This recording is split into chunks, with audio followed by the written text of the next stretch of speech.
Hola chiques, me llamo Paloma Vildoso y soy tutora de tallas de relojes. En este video vamos a abordar un problema de movimiento parabólico. Vamos a explicar un poquito de la materia de qué se trata estos movimientos 2D y también les voy a dar algunos consejos de cómo poder afrontar estos problemas. ¿Sí? Entonces, ahí vamos. El problema es el siguiente. Tenemos una persona que está practicando arquería y esta persona dice de que ya es súper buena para tirar flechas y que dado cierta velocidad de flecha, que nos dicen que es B asterisco, y cierto ángulo, va a poder llegar su flecha a un pozo que está en una distancia que no conocemos. También nos dicen que esta persona tiene una altura h, ¿sí? Y desde esa altura tira las flechas. Entonces nos piden calcular cuál es la distancia, dado esta velocidad y este ángulo, que va a correr esta flecha para llegar al pozo. Y también nos piden calcular cuál es la altura máxima de la trayectoria que tiene esta flecha para llegar al pozo. Entonces, una de las cosas que uno debería hacer al inicio de cualquier problema, independiente si es físico o matemático, es leer bien lo que nos preguntan, ¿ya? Primero nos piden una distancia de, ¿ya? Fijémonos bien que esto es un movimiento parabólico, ¿ya? Entonces tenemos que recordar la ecuación de movimiento parabólico, ahí las voy a poner después. Y también nos dan datos de las características de este movimiento. Nos dan cierta velocidad inicial y nos dan un ángulo con la que van a lanzar las flechas. Dice, esas cosas son importantes. Yo siempre las anoto, las destaco y siempre las separo. Por ejemplo, aquí separé como los datos de la flecha del arquero con los datos del pozo, ¿ya? Es súper buena estrategia para empezar cualquier tipo de problema. Y otra súper buena estrategia es esquematizar el problema. Entonces, por ejemplo, vamos a tener un sistema de esta forma. Aquí están unos dibujos y una de las cosas también súper importantes cuando uno está dibujando estas cosas o está intentando entenderlas es poner un sistema de referencia conveniente, ¿ya? Uno puede poner, como dice la física, un sistema de referencia donde uno quiera y de ahí empezar a medir las posiciones, las velocidades, la aceleración, etcétera, de nuestra partícula que se está moviendo. Pero siempre hay uno que apaña más que otros. Y por ejemplo, en este caso, o en la mayoría de los casos, siempre apaña poner un sistema de referencia donde inicia el movimiento. ¿Y por qué digo esto? Porque generalmente en ese punto es donde vamos a tener menos variables que calcular. Ya va a ser un poco más simple. También fíjense bien los datos que los dicen en el enunciado. Siempre cuando dicen como una cierta distancia, una cierta velocidad, siempre las tiran en referencias a ciertos sistemas. Entonces igual guíense por el sistema o bueno, los datos que les dan en el enunciado para también poner un sistema que les convenga. Bueno, como esto es un movimiento en 2D, tenemos que recordar cuáles son las ecuaciones de los movimientos 2D. Y las ecuaciones generales son las siguientes. Deben de recordar que cada una de las componentes de esta ecuación significa algo en el sistema. X0 y Y0 son las posiciones iniciales de esta flecha. B0X y B0Y son las velocidades iniciales de esta flecha en cada uno de los ejes. Y a X y Y son las aceleraciones que sufre esta flecha en cada uno de los ejes. Entonces tenemos que determinar cada una de estas componentes para saber cómo evoluciona este sistema en el tiempo. Bueno, empecemos con X0 y Y0.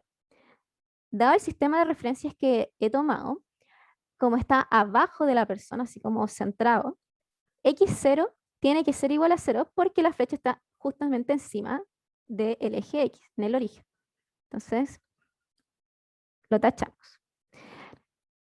Y 0, dado mi sistema, uno podría pensar que también es 0, pero yo lo tomé desde el piso donde está esta persona sentada, bueno, o tirando la flecha. Por lo tanto, va a haber una altura asociada, ya que nos dicen que la altura de esta persona tiene un cierto valor, y esa es h.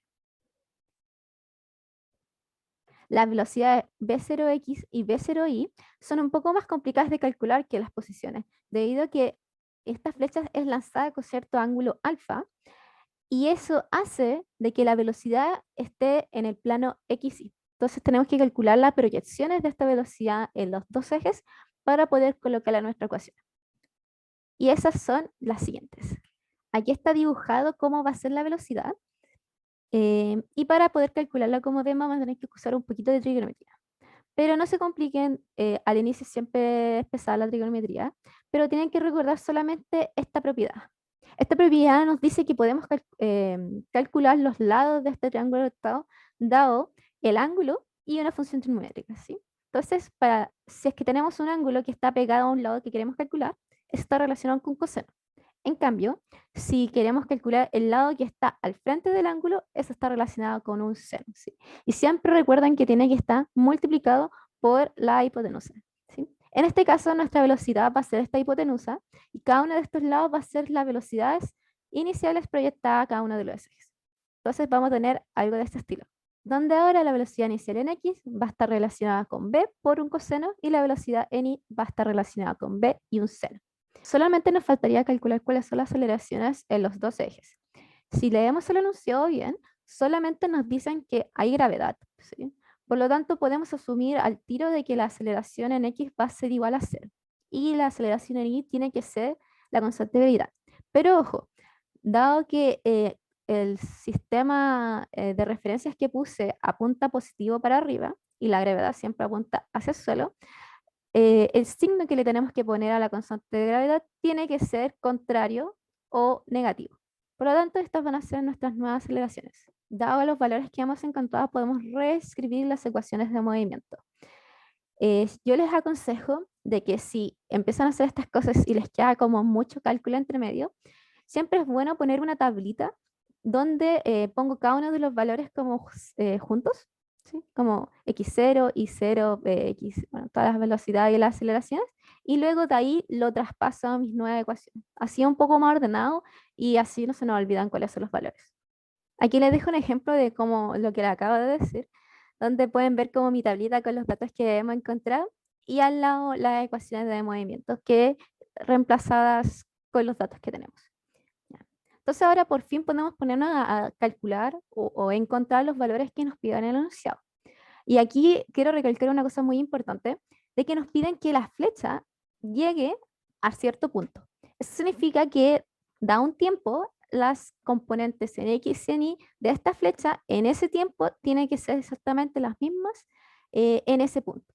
Se quiere decir que la flecha, al recorrer todo su trayecto parabólico, va a tener que llegar en algún momento a la posición del pozo y la posición del pozo primero nos dicen que está a una distancia D, ¿ya? Y también que está en el suelo. Eso nos traduce a que la componente en X del pozo va a ser D y la componente en Y va a ser igual a 0. ¿Ya? Por lo tanto, tenemos que traspasar esta información a las ecuaciones de movimiento que acabo de encontrar. Y esto nos quedaría algo de esta forma. Como pueden ver, tenemos dos incógnitas en este problema. Tenemos D y también tenemos los tiempos. Nosotros no conocemos cuánto vale el tiempo, ¿no? Cuánto se va a demorar la flecha en llegar allá, ¿ya? Pero como tenemos dos ecuaciones y dos entendidas, podemos resolver igual el sistema. Entonces, partamos con la segunda ecuación. ¿Y por qué partamos con esta? Porque tiene solamente una incógnita y no dos como la primera. Por lo tanto, es mucho más fácil de resolver. Fíjense bien que la segunda ecuación es una ecuación tipo cuadrática y como pueden recordar del colegio o han visto para estudiar de la PSU, una ecuación cuadrática tiene la siguiente forma, donde ahora podemos hacer el símil de cuáles son los valores que tenemos que cambiar para resolver esta ecuación. Entonces, por ejemplo, h es una constante, tiene que ser c, b por seno, como acompaña a t y t no está al cuadrado, tiene que ser b, y g partido en 2, como acompaña al t cuadrado, tiene que ser a. Entonces, dado esto, tenemos nuestra ecuación cuadrática y podemos resolverla como se resuelve cualquier ecuación cuadrática. Y ahora tenemos que analizar cuál de las dos soluciones vamos a tener, porque tenemos dos soluciones porque es una ecuación cuadrática. Y bueno, hay dos cosas que hay que considerar. La primera es que en física clásica los tiempos siempre son valores positivos. Por lo tanto, tenemos que considerar las soluciones que sean positivas. Pero puede darse el caso de que ambas soluciones nos den valores positivos. Entonces ahí viene la segunda cosa que debemos considerar, que es lo que nos preguntan. De repente preguntan sobre tiempos máximos, tiempos mínimos, Y dado esa información, nosotros también podemos elegir cuál de las dos tenemos que resolver. Entonces, por ejemplo, si nos piden un tiempo máximo, tenemos que elegir la solución que sea con un mayor tiempo. Y lo mismo para el tiempo mínimo. Tendríamos que elegir una solución que sea con el menor tiempo. ¿Ya? Pero en este caso, a nosotros no nos preguntan ni tiempos máximos, ni tiempos mínimos, ni nada. Entonces, tiene sentido de que una de estas dos soluciones nos dé negativa y la otra positiva. Y ustedes dirán, ya, ¿y cuál voy a elegir? Como que uno siempre tiende a poner el positivo, pero tiene que comprobar que en verdad el positivo nos va a dar una solución positiva. Y para eso yo siempre recomiendo hacer un análisis de signos. Y para eso tienen que fijarse bien en qué cosa es lo que me cambió de signo en esta ecuación. Al tiro uno verá que va a ser la fracción. La fracción o va a sumarse a este b seno, o lo va a restar. ¿Ya? Entonces, ¿cuál me voy a quedar? Para eso, fíjense que em, si nosotros escribimos b seno de teta al cuadrado, esto siempre va a ser menor que b, ahí lo puse cuadrado ahí, asterisco, seno de teta al cuadrado más 2hg. ¿Ya?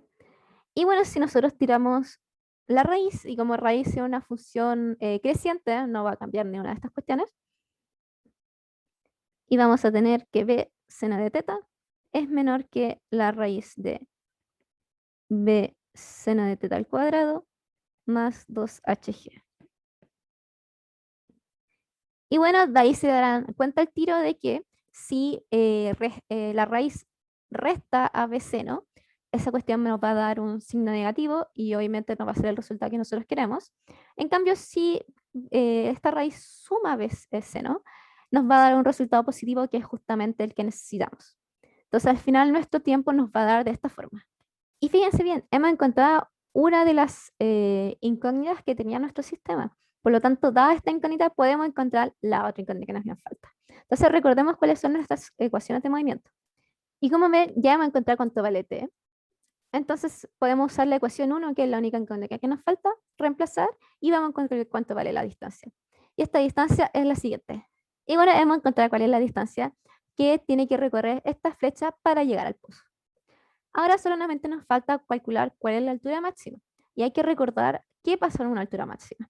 Cuando estamos en una altura máxima, si han visto un lanzamiento de una pelota o algún movimiento tipo parabólico, se van a dar cuenta que hay un punto donde cambia el signo de como de la posición o que sigue la flecha. ¿Sí? Primero es así, sube, sube, sube y baja, baja.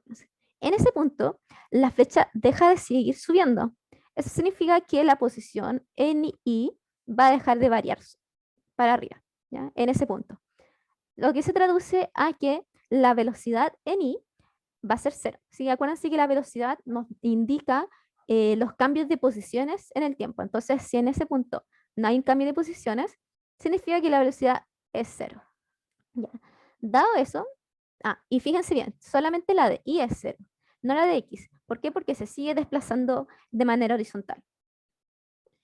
Por lo tanto, ahora tenemos que usar esta condición para poder encontrar cuál es la altura máxima. ¿Y cómo lo vamos a hacer? Bueno, vamos a usar esta propiedad que está aquí, donde nos dice cómo cambia la velocidad de cierto punto dado la velocidad inicial y la aceleración que se produce.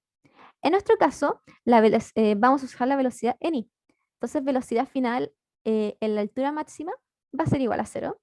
La velocidad inicial, como lo habíamos calculado en I, es b por seno y no sabemos cuál es el tiempo, pero lo podemos calcular porque sería la última cuenta. Nos daría algo de esta forma. Donde pueden ver, el tiempo va a estar ligado con la velocidad, el ángulo y la constante de gravedad. Dado este tiempo, que es el tiempo que se demora en llegar a la altura máxima, solamente tenemos que ocupar la ecuación de movimiento de I de la flecha y con esa poder encontrar cuánto vale la altura máxima. Entonces, nos daría algo de esta forma. Bueno, aquí escribí cuál es nuestra ecuación de movimiento de la flecha en I y le puse que, bueno, queremos encontrar la altura máxima. Entonces, I igual a H max. Ya reemplacé los tiempos, nos dieron algo de esta forma y maquillándolo un poquito, nos va a dar algo de esta forma. Donde finalmente la altura máxima que alcanza esta flecha, dado su trayecto hacia el pozo, va a estar dado por H más b seno de teta al cuadrado partido en 2g. Y bueno, como este problema tenía numeritos, les voy a poner los datos con los numeritos. No es muy difícil, solamente tienen que recordar cuánto vale el seno de 30 grados y cuánto vale el coseno de 30 grados. Bueno, finalmente nuestros resultados, dado el ángulo que nos dan, van a ser de esta forma. Y con esto terminamos el problema de hoy. Bueno, chiques, hemos llegado al fin del video. Espero que les haya servido mucho para repasar estos contenidos y los invito a ir al servidor de Discord del taller de relojes para poder resolver sus dudas, consultas. Siempre van a haber tutores que les van a ayudar. Y eso, espero que les vaya bien. Bonita semana.